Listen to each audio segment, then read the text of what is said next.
Estimado Alejandro, preguntarte un poco cómo viste tú que estuviste ahí el mero día, el tema de la afluencia y la votación a las casillas, estuviste en la zona, el que llaman el Corredor Azul, ya nos comentaste, ahí en Tlanepantla, ¿no? Sin embargo, bueno, ahorita, ¿no? Parte de esta falta de crítica que están teniendo algunos personajes de la oposición se basa en un discurso de decir que no hubo suficiente participación en las casillas. Tú que estuviste ahí directamente, ¿cómo viste este tema, Alejandro? Sí, creo que sin duda sí hubo una participación muy importante acá en el Estado de México. Creo que sí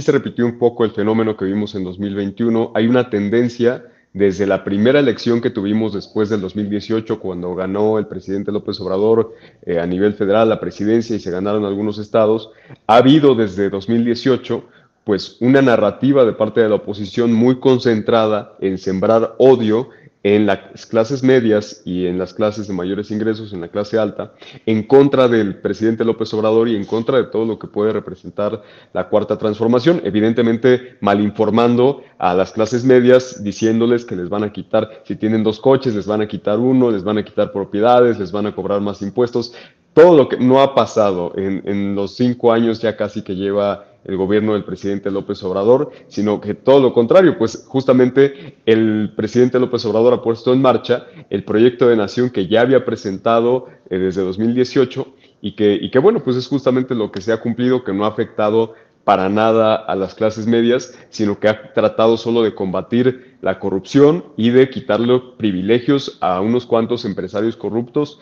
que se habían beneficiado durante 36 años del periodo neoliberal. Entonces yo creo que esta narrativa,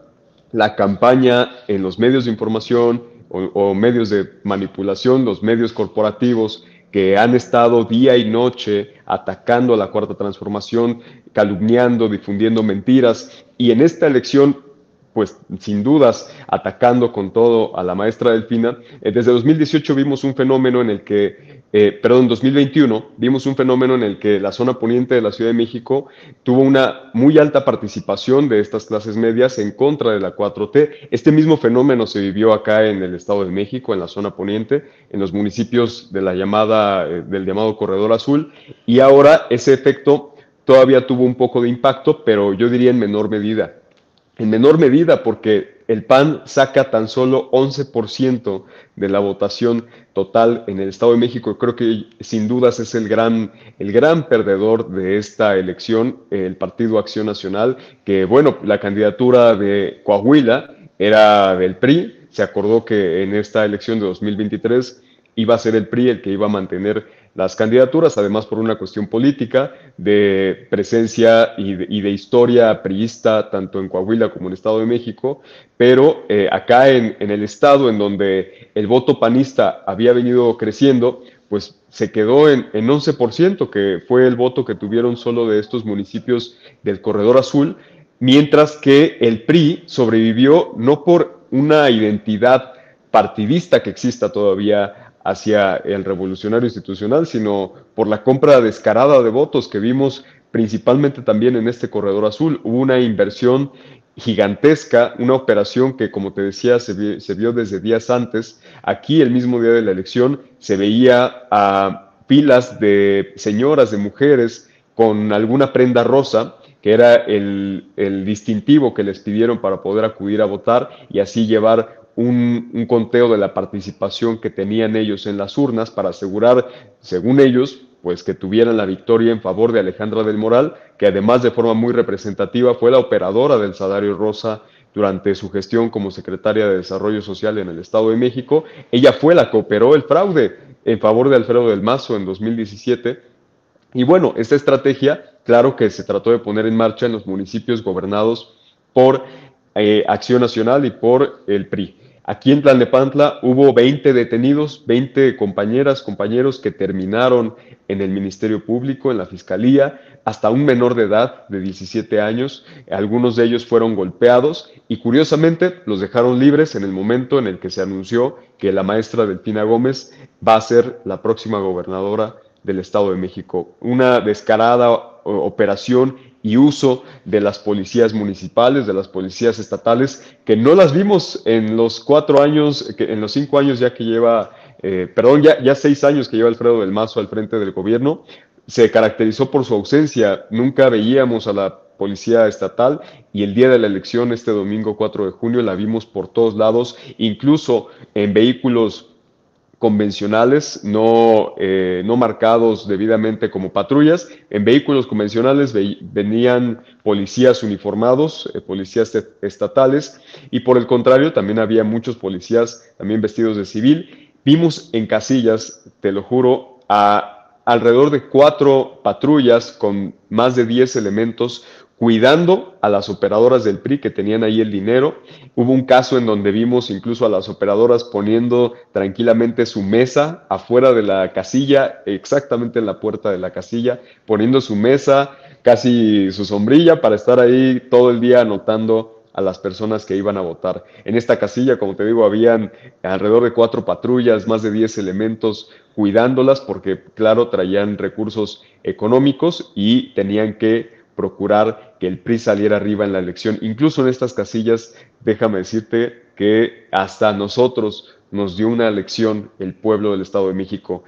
porque a lo largo de la jornada también nosotros nos preocupamos de ver esta compra del voto descarada. Teníamos la tranquilidad de que durante el mes de campaña con la maestra Delfina habíamos hecho un arduo trabajo de concientización, de recorrido casa por casa, calle por calle, pero a pesar de esto, fue muy preocupante ver la cantidad de mujeres que tenían que salir ese día por las amenazas que habían recibido en días previos a salir a votar, y llegó un momento en el que dijimos, pues no podemos confiarnos por la cantidad de compra de votos que existía. Pero fue sorprendente que en el momento en que se publicó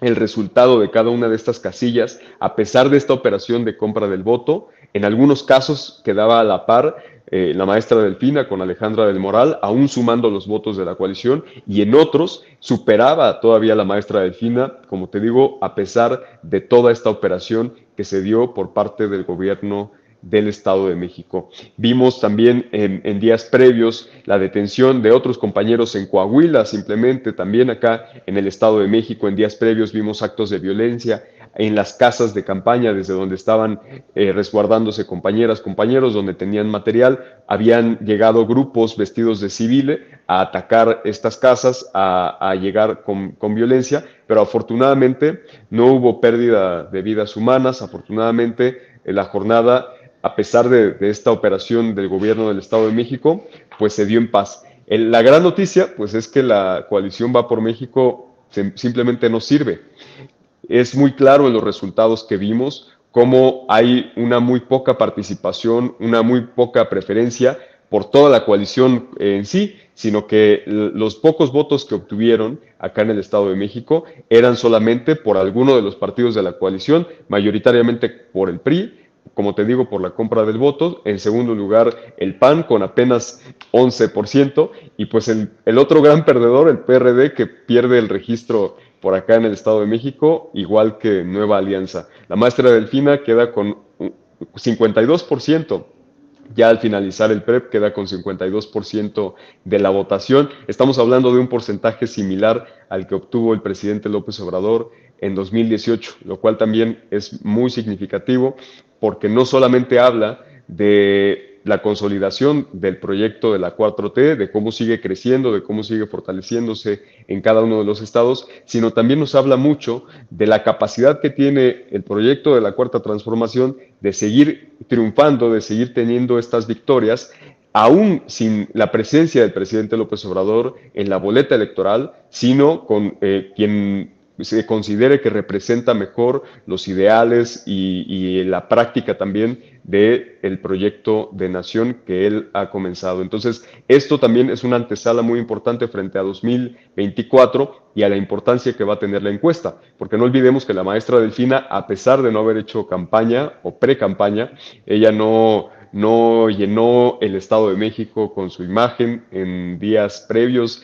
a la encuesta, no estuvo haciendo un recorrido, asambleas, ella todavía era secretaria de Educación Pública y a pesar de no tener esa exposición e invertir en publicidad, pues ganó la encuesta por el reconocimiento que tenía de la elección anterior y creo yo que eso nos da un mensaje muy importante. La maestra Delfina ya desde antes de la campaña tenía el apoyo, el respaldo del pueblo en el Estado de México y creo yo que esto además pues viene a validar todavía, a legitimar mucho más el método de la encuesta para la elección de la candidatura en 2024, que yo creo que sin duda pues ya es un proceso que cada vez está más cerca y que esta referencia del Estado de México, de la victoria que se tuvo en el Estado de México, teniendo la unidad de los principales liderazgos locales aquí en el Estado y pues en contraste con lo que sucedió en Coahuila, nos deja ver mucho el camino adecuado que se tiene que seguir si Morena y si la Cuarta Transformación tiene que seguir y si plantea seguir ganando espacios, manteniendo la continuidad a nivel federal, pero también mantener los estados que se ganaron en 2018, que van a volverse a someter a un referéndum, si quieres que continúe la Cuarta Transformación en esos estados, o si quieres que regresen los Javier Duarte, ¿no? Y estos personajes tan oscuros que yo creo que conviene también en este año hacer mucha memoria de lo que representaron para estos estados como Veracruz, como Quintana Roo, e incluso estados en donde ha tenido históricamente bastión el panismo, el conservadurismo como Guanajuato, que cada vez también está más cerca de que llegue la Cuarta Transformación, producto de los lamentables gobiernos o desgobiernos que ha habido en estas entidades.